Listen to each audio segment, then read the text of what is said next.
Hi, this is Rahman Sheikh. Welcome to Fortnightly Railway Transportation Systems podcast. I am the host and railway systems specialist. This podcast is primarily focused on railway experts who have vast amount of experience and contributed greatly to this amazing industry. This is not a technical seminar but focuses on feel good stories, individual journeys, their success and failures, motivating younger generation to kickstart their career in railways and creating a sense of pride for the railway people who devoted their lives on the most environment friendly public transportation. Welcome to another episode of Railway Transportation Systems, where we delve into the intricacies of rail engineering and technology. Today, we are honored to host Mohan Sankarasubbu, a distinguished technical executive and engineering lead with over 23 years of experience in rail signaling systems. Mohan is a fellow of the Institute of Railway Signal Engineers and holds dual registrations as Chartered Professional Engineer and Registered Professional Engineer Queensland. He has led groundbreaking projects across the globe, specializing in the development, design, testing, and integration of advanced train control systems. Recently recognized as a finalist for the Signaling and Systems Engineering Excellence Award at the 2024 Australasian Rail Industry Awards, Mohan brings a wealth of expertise in the ERTMS, CBTC, and other critical technologies shaping the future of rail transport. Join us as we explore his journey, insights, and future of rail signaling. Welcome, Mohan. Welcome to the pod. Thank you, Rahman. Thank you for your invite. Before I start, I should say congratulations on your award. Excellent. Brilliant, mate. Brilliant. Thank you very much. It was humble to get recognized by ARA and IRC. Thanks to them. There is a question for that. I will ask in my list of questions to you. Let's start with the first one. Can you share your journey in rail signaling industry and how you became involved in such complex systems? Yeah, sure. I started my rail signaling systems career in 2003. It was with Union Switch and Signals. Now it's a Hitachi Rail. When I started, I was in Bangalore in India. So before that, I was working for computers and electronic weighing systems industries at the start of my career post my diploma graduation in 2001. So it was for a short period of 2 years. Then I chosen rail industry as my pathway for a career growth. After my initial year of training in design and testing for processor-based interlockings for Indian Railways, I've been deputed as a site engineer in Southeast Central Railway in Bilaspur division to execute some of the construction, testing and commissioning activities for a number of PBA interlockings in northern part of India. So there, after 2.5 years of experience as a site engineer, I switched back to design development and slowly moved into the work package deliveries and as a project engineer activities, more of project engineer activities at that point. So that was the time where we started with Botswana Railways. That was one of the first overseas project, I would say, where we were pretty much traveling like a resident engineer, doing the designs from India and traveling to Botswana for all the surveys, site execution, testing and commissioning and so on. It was nearly around 2 years plus that exposure. It was really a very good experience, starting from modernizing the complete brownfield rail of 700 plus kilometers into a modern railway with the PBA technologies and all integrated communication systems plus remote control, train control systems and so on. It's a very highly integrated project with a lot of overseas resources working across the globe for that project. And then I was very happy to be contributing myself from a trackside project engineering and design lead point of view. And since then, after completing those activities, and I moved into number of high density interlocking expansion projects in Indian Railways. Some of them are like given with a 6 months of target to replace 15 interlockings in northwestern side of Indian Railways on a western zone. So that was running for nearly about a year. Plus then before I moved to Australia, I was working in another major project called Juhi Yard. Most of the Indian Railway people would have known that it was one of the high complex Indian Railway traffic area. So I was working on some of the development activities to have a most complex interlocking solution. Then after that, I got an opportunity to work with Autohall. At that point, it was called ATO project in 2008. And I moved to Perth in Australia. So I started with my Australian counterpart in Perth. So at that point, as soon as I came here, so GFC, so then suddenly we changed our profile, and then most of the projects went on hold. And then we started working at a few other regional railways, example like ARTC and some of the QR regional projects at that point. So back in, again, 2010, so RAFA Alliance has been formed for Hitachi Rail. That was one of the biggest alliance I worked. So it was about almost like still running, as I can see. So it was about all expansion on entire Rio Tinto network with more modern technologies, auto haul expansion, mining expansions, and so on. So it was about 4 or 5 years. And then we have also started Royhill mine project for the signaling and communication expansion. So customized ETCS solution. That was my first ETCS exposure, I would say. And then I was a systems integration and testing engineer, integrating quite a lot of modern stuff. That was quite a lot of good learning. Then I got an opportunity to move to Queensland.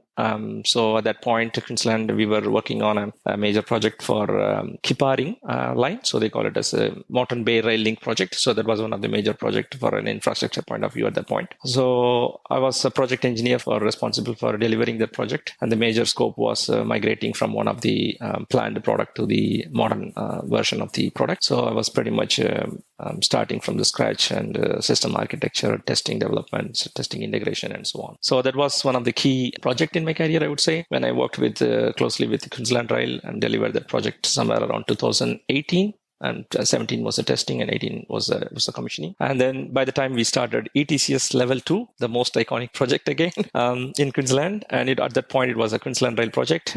Then we started as a Queensland Rail related requirements, and then slowly it was kind of transferred to Cross River Rail Delivery Authority as a bigger organization to deliver the big packages. And then since then, I was on the Cross River Rail project almost for 8+ years. That was one of the major projects I would have worked for such a long period of time with so many subsystems and system of systems included. So since then, so the pilot line and the number of test tracks were commissioned, and it was pretty much ready for revenue service at the moment. And so I got another opportunity. So as a technical executive to deliver some of the key projects, working closely with the client side of the scope. So I taken that opportunity. Now I'm with WSP doing my technical executive role, expanding the rail capability, slightly widening my area of coverage to rail systems, slightly over the signaling systems at the moment. That's pretty much my career journey. Yeah, great journey, I should say. We will delve into it, and I'll be asking more technical side of questions. So let's start with your fellowship. As a fellow of the Indian Institute of Railway Signal Engineers, what significance does this accreditation hold for your career and in the industry? Yeah, this is one of the important aspect of my career, I would say. So I'm engaged with IRSC since nearly now 7+ years. Since I moved to Australia, I was part of the various IRSC activities. If you look at from IRSC's goal point of view, it was a very good organization for signaling and telecommunications engineers for learning and expanding their competencies, as well as getting to know that what are all the different projects we do. And then there are quite a lot of events, CPD sessions, and so on. So I was very impressed with the number of activity what IRSC was doing across the globe as well as in Australia as an IRSC Australasia session. So we could see that there are quite a lot of interconnected activities across in the Asia Pacific region, I would say. So I was initially got my membership almost 6-7 years ago, and then slowly I was preparing myself for the various career progressions, and then on a senior roles. And then IRSC was kind enough to accept my fellowship application.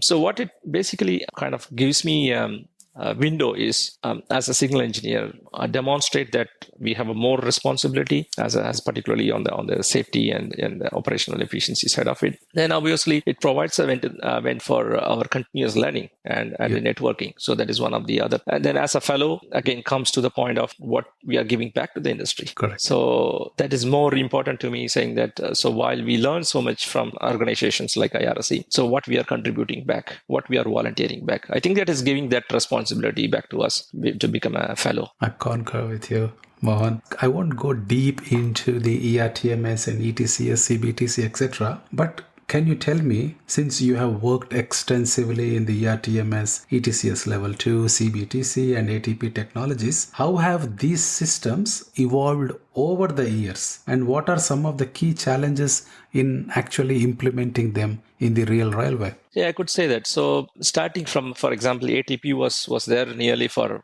I could say, probably around 20, 30 years now. Yeah. I think when I moved to Australia, that was the first ATP project. Prior to that, we were doing some ERTMS level 1 project in India. I was just partially involved with those technical requirements and the discussions on the concept designs and so on, but not much involved in the execution of the project. And that is the time we were just started reading all this is all about ETCS level 1 or TPWS solutions. At that point, it was a customized TPWS solution in India. So when I moved to Australia, so the project which I came up for Rio Tinto was already having a ATP system on, and as well as when I worked for PTA, so there was already a L10,000 system as well as the L12,000 systems and L16,000 system, which are all more of an various versions of in-cab signaling, which pretty much deployed at that point. And then when I see as we go into the newer projects, when the ETCS level 2 come up, so as I can see, as the technology gets developed, so the systems are more and more getting wider,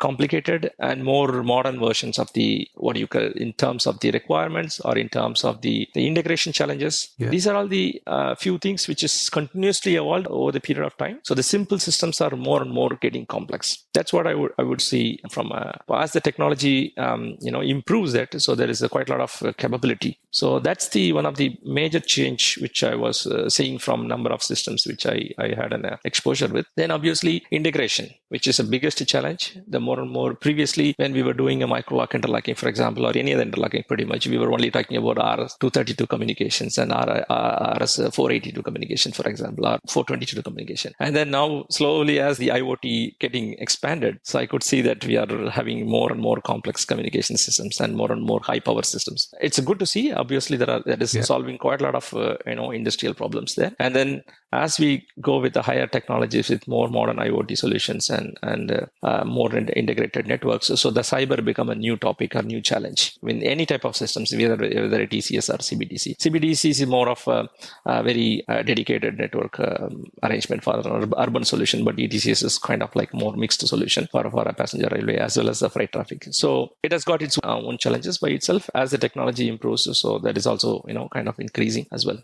Mohan, let's keep this topic for challenges itself, because as you said in your first question in your intro about Royhill and Rio Tinto, can you also tell us what are the unique challenges you faced in the iron ore industry? Since 2008, pretty much, I'm working on freight and particularly the iron ore industry. So it was very custom-made railway. That's what I would say as my first appearance. It has got its own rules and it has got its own technology. And the one good thing which I found is the technological advancement what iron ore industry is deploying is quite massive. Auto Hall was a classic example. So we could pretty much we see that all modern system capabilities are being brought into that project, starting from how we are interfacing with the RBC systems and how the communication systems are evolved over the period of time. Then obviously with this requirements of various tools and developments. So iron ore industry has got pretty much setting a most kind of like a way forward for rest of the freight network when it comes to technological deployment. So Auto Hall was a very classical example.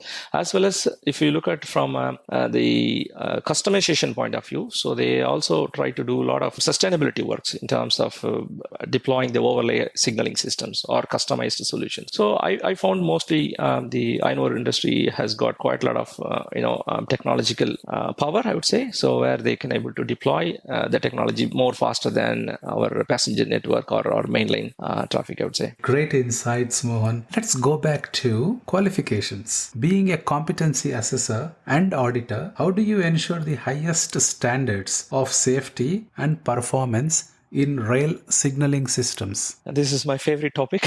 So my experience as a competency assessor or auditor spreads across IRC licensing scheme mainly, and then I also does companies' internal competency or workplace assessments and assessing the engineers for a specific project or RIMS requirements as well as recruitment interviews. So the competency is kind of like sitting across various buckets of my portfolio, I would say. In addition, I also provide the references and the endorsement for the candidates for the professional registration. For example, Engineers Australia's NER Stage 2 registration or CP Engineering registration. Sometimes for IRC membership, even sometimes we need to go deeper into their qualifications and experiences. Or sometimes even for job references. So I see competency assessment is pretty much sitting across every time when we try to assess for any specific reason. So it is sitting across everywhere. So every scheme of assessment or references or endorsement has got a specific assessment criteria to follow, guided by their respective organizations, regulations or procedures.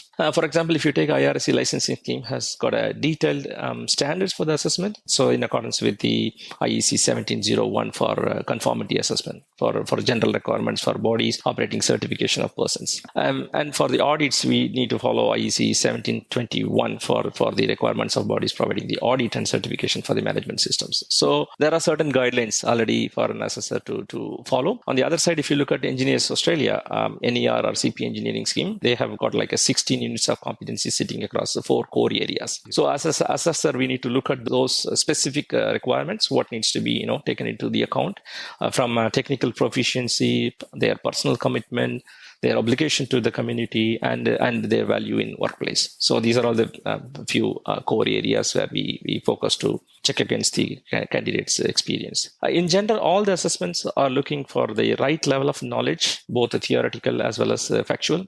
Skills, for example, both practical and cognitive skills, and their ability, personal abilities, methodological ability, and the social ability. So for a specific competency and levels, and of course, it is all supported by the documented evidences, interviews, testimonials, or sometimes even our physical, witnessing. So it is a mix of many things we need to take into the account. So I ensure that I understand the purpose of the assessment and its associated criteria while assessing the candidates for the right level of performance and maintain the high standards. Brilliant answer. Very well explained, Mohan. Thank you so much for this. Now coming to the best part of the pod. Your recent recognition as a finalist for the Signaling and Systems Engineering Excellence Award is impressive. What achievements or projects do you believe contributed most to this nomination? That's interesting. And anyway, thank you for this question. So I take this opportunity to thank them for this national recognition.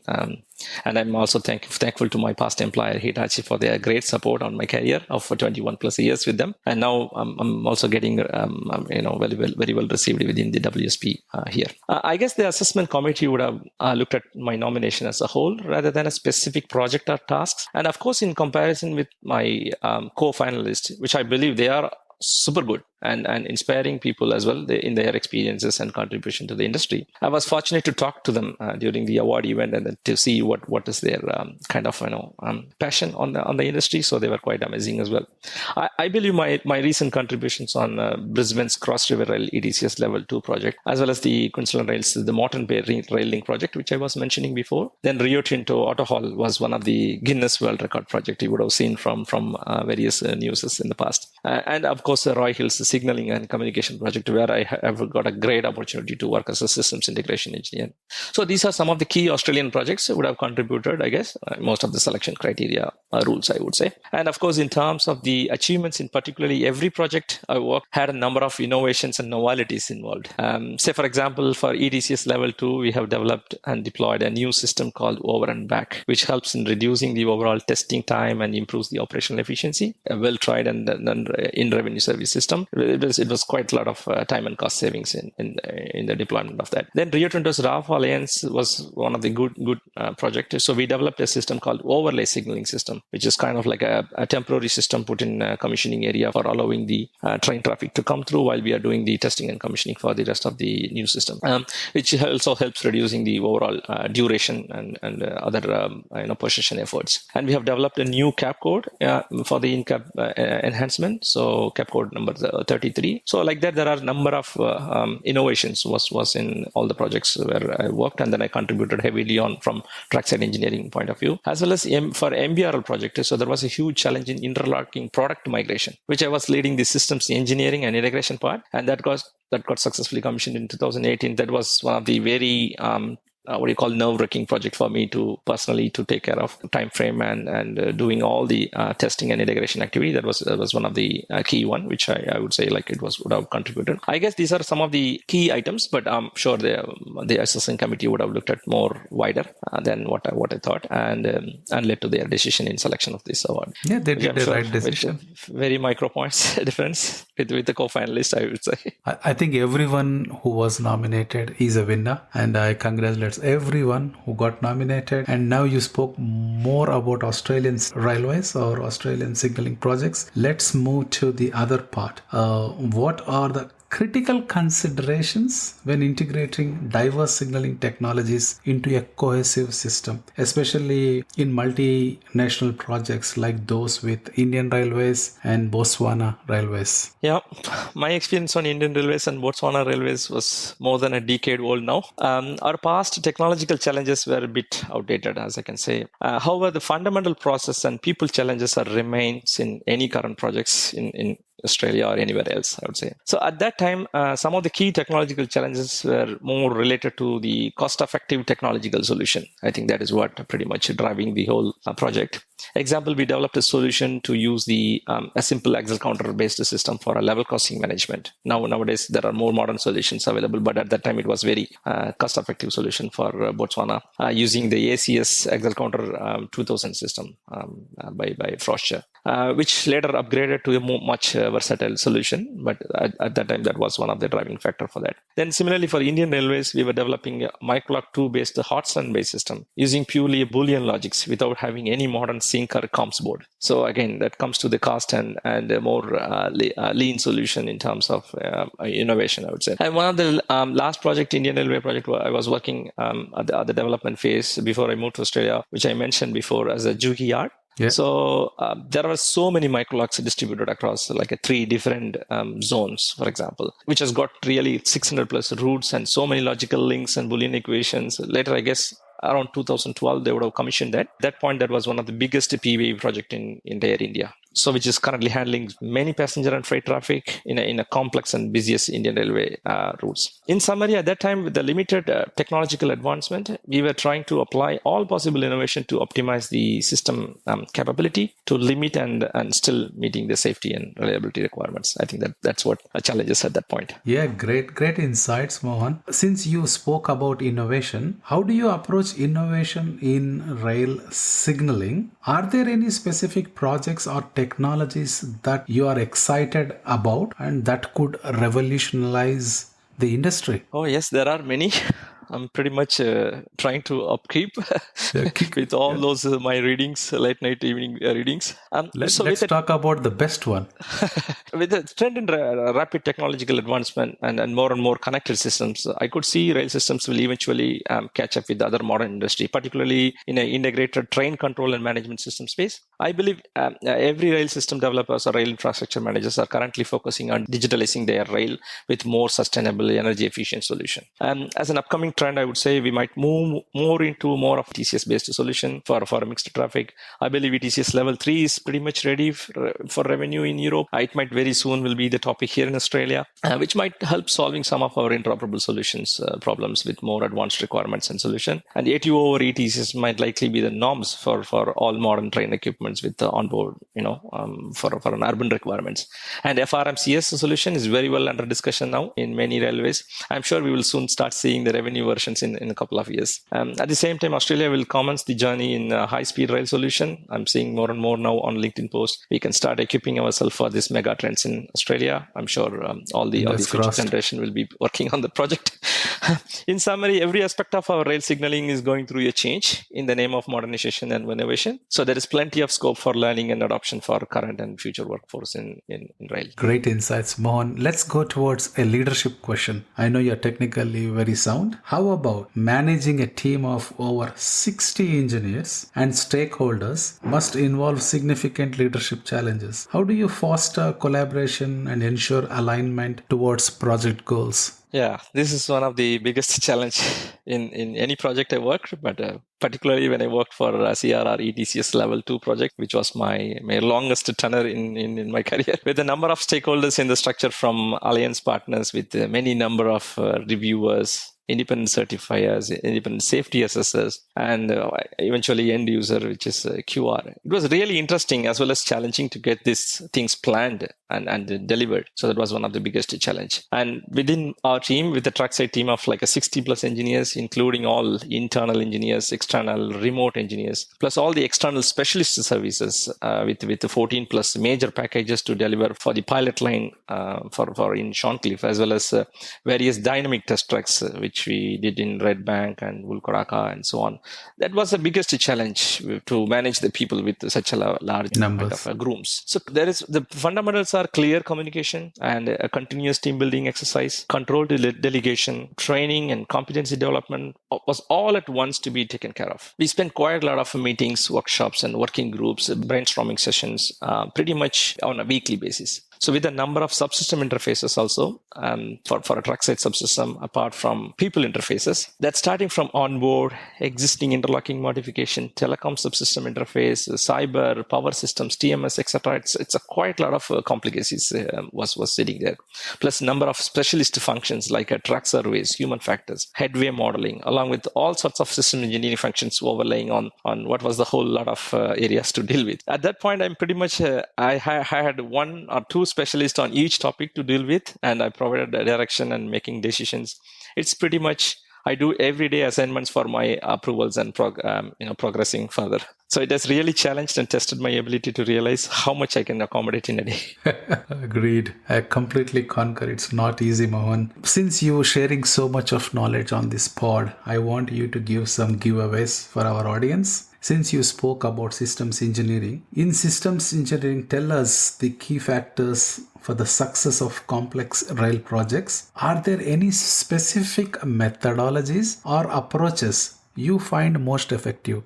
Could you share that? When I started realizing that the system engineering principles and processes are getting more and more spread across every rail projects a few years ago, I was more curious to learn and expand my knowledge on SE principles. So starting from how the requirements are developed and managed, and how the evidences and the changes are managed via the CCBs, managing the requirements across the wider systems on an integrated manner, with so many interfaces, and comes up with its own requirements. So this INCOSI SE systems engineering rules, or I would say like the process procedures, helped quite a lot of our understanding and how other industries following, particularly the airline industry was quite more modern for those type of systems engineering principles. So we were trying to kind of read and understand. So every day our systems engineering is kind of come up with the new processes, or making sure the new tools are correctly deployed. I would say the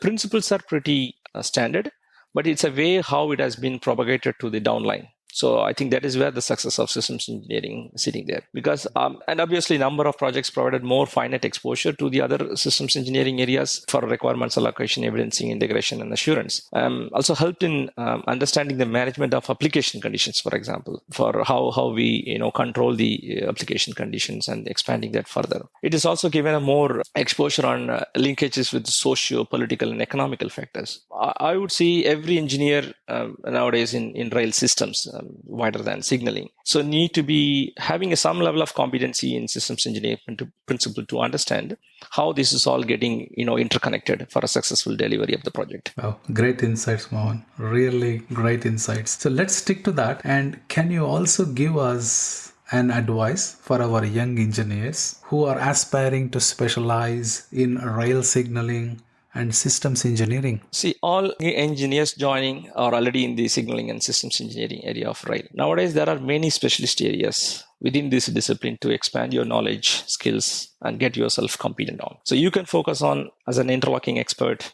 ETCS based expert, or core RBC engineer in ETCS, or signaling specific cyber systems, tools and simulations, for example. That's another area could kind of like widening and develop. Nowadays, I see even signal engineers need to have a lot of knowledge in rail ops planning, rail modeling, human factors, and so on. From future project point of you can focus on more interoperable solutions. Recently, high-speed rail, which we just talked about, getting more traction in Australia as a mega project trend. Even our so-called conventional systems are more contemporary with the technological upgrades from power systems to earthing and bonding and standalone interlockings, which has got like more modern solutions. So system engineering itself, it's a mandatory knowledge area, which we just talked about. For every rail systems discipline, I would say, I highly recommend every rail engineer get a basic training and exposure to systems engineering practices to better understand and interpret the holistic view of the project. Incos is doing already a very good job and mentorship on that. Likewise, there are many areas you can expand your expertise on. At last, I would highly encourage young engineers to join the professional organizations like IRSC or PWA or RTA and so on, depends on which area they are practicing. I would highly encourage for them to join there, to expand their knowledge base, get to know the current affairs in the industry. Moreover, wherever you are in the path of your career, find one or more mentors to guide you to progress to the next stage of your career. I say that there are many mentors in my career. They have supported me in whatever I wish to move on and learn in my career. I feel very thankful to them. There are many to name, but we may not have a time today. Yeah. Without mentors, we wouldn't have been here. I agree. I concur with you. And finally, what motivates you most in your career, and what goals do you hope to achieve in the coming years? What's next? Every project I worked on and delivered got unique challenges and problems to solve, and I got a lot of learnings from them to apply for my next project. So I feel like attending a college every day to learn and do something new. My wife sometimes asks, how are you going to going to the office so happily every day? Whereas many of her working friends tell her that work is always exhausting them. For some reason, for me, it is not. Moreover, the amount of technological advancement coming to the rail industry in a rapid manner challenges my thoughts that we can stop learning and be outdated. So since I joined WSP on a technical executive leadership role, now I'm in the mode of business and technical capability development and providing a technical advisory and consulting to my clients, as well as keeping my foot on core technical skills on the design developments. Moreover, consciously expanding my wings on overall rail systems area, covering other core rail systems, including overhead line, traction power, earthing bonding, telecommunications, and LV, to gain more knowledge on these systems and expanding my delivery capabilities towards performing a technical director type of roles in the future for any of the rail systems project. Also, I got another personal wish list of performing my engineering doctorate in future signaling and control systems. Let's see what's ahead of me. I think you would achieve it, Mohan. By the way, I see you progressing. I'm pretty sure you would nail it. And it was pleasure talking to you. Thank you very much for joining this pod and sharing your insights with our audience. Thank you, Rahman. Thank you for this opportunity. Thank you very much, everyone. I believe everyone listening to this podcast has got something to take away from today's discussion. If you like this podcast, please listen, follow, and share this podcast within your network. If you believe we should be sharing your story or someone within your network, there is a railway leader who should be here sharing his or her contribution to this industry, contact me on railwaytransportationsystems@gmail.com. Thank you for your time today. See you next fortnight. Until then, stay safe and take care of yourself.